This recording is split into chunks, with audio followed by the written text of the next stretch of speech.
دو آنسو ایسے ہیں جو اللہ کے ہاں پسندیدہ ہیں، ایک آنکھوں کے آنسو، ایک جسم کے آنسو۔ اب آنکھوں کے آنسو تو سمجھ آتی ہے، جسم کے آنسو سمجھ نہیں آ رہی، یہ کیا بات ہے؟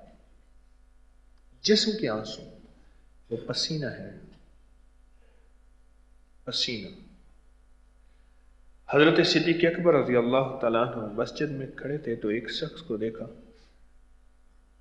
وہ اپنے پسینہ صاف کر رہا، نہیں، اس کے جسم سے پسینہ گر رہا، گرمی کی وجہ سے، دھوپ کی وجہ سے مسجد میں نماز پڑھ رہا تو اس کے جسم سے پسینہ۔ تو آپ نے فرمایا اس پسینے کی قدر کرنا، جو پسینہ اللہ کی محبت اور اللہ کی عبادت میں گرتا ہے، قیامت کے دن شہید کے خون اور اس پسینے کو تولا جائے گا۔ شہید کے خون کے قطرے اور اس پسینے کے قطرے تلیں گے۔ اس پسینے کو ایسے نہ سمجھنا۔ دو پسینوں کی، دو قطروں کی ہمارے ہاں قدردانی ہو، یہ ساری امید ہے، دو قطروں کی قدردانی ہو۔ ایک جسم کے قطرے، ایک آنکھوں کے قطرے۔ جسم کے قطرے کیا ہے؟ پسینہ ہے۔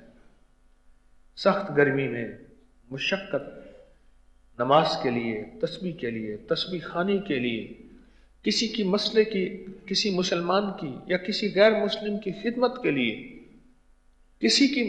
کسی کے کام کے لیے نکلے، اور وہ کام ہوا یا نہ ہوا، آپ کو اس پہ ایک قطرہ پسینہ آ گیا، پیشانی پہ تھوڑا سا پسینہ آ گیا، جسم پہ آ گیا، اللہ کے ہاں اس کی بہت قیمت ہے، میرے اللہ کے ہاں اس کی بڑی تول ہے اور بہت قیمتی تول ہے۔ اور خوش قسمت ہے وہ شخص جس کو یہ پسینہ آیا، خوش قسمت ہے جس کو یہ پسینہ آیا، وہ خوش قسمت ہے۔ میں کہ جو کسی بندے کی کام کے لیے چلتا ہے، ایک بندہ آیا، اس نے کہا میرا کام ہے، اس نے کہا میں ساتھ چلتا ہوں، ساتھ چلتا ہے، اس کا کام ہو نہ ہو،